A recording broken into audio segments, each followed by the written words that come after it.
From the kitchen counter in his Dublin home, Eric Rood is helping to rewrite history by talking to one veteran at a time. I get the histories that you don't read about or hear about. Eric does interviews for the Library of Congress Veterans Oral History Project. I got to tell you a little story about that. He was just being a pain in the butt to us all. The Marine Corps gave me some fine background for life in general. And the 37 millimeter opened up on him and put 5 rounds right in his canopy. And I would have dropped out if I'd had a parachute. Several hundred so far on his own for no pay. The most I've done was 39 in 1 week. Veterans from World War II to Iraq and Afghanistan. It's the missing information from our history. Just some fantastic stories. And when you hear them, it's what any combat veteran or military veteran knows, but they don't talk about. They talked to Eric.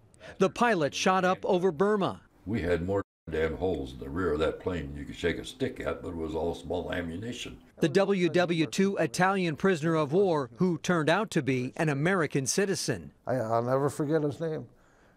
Frank Passarelli. After all these years, I remember his name vividly.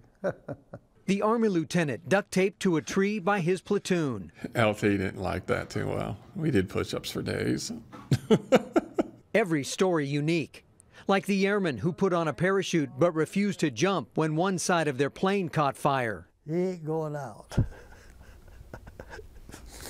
Till the other side burned up and this side fell down and he fell out. Many stories unknown until now. The most historical significant interview I did, I think, was with a fellow named Walter Claren. Walter Claren, whose top secret work during World War II made it possible for B-29s like the Enola Gay to fly at 70,000 feet, all part of the Manhattan Project, something Walter knew nothing about until later. I'm reading the newspaper. The Enola Gay bombs Hiroshima.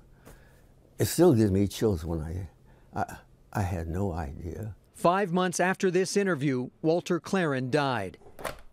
If not for Eric, stories like these would be lost to the ages.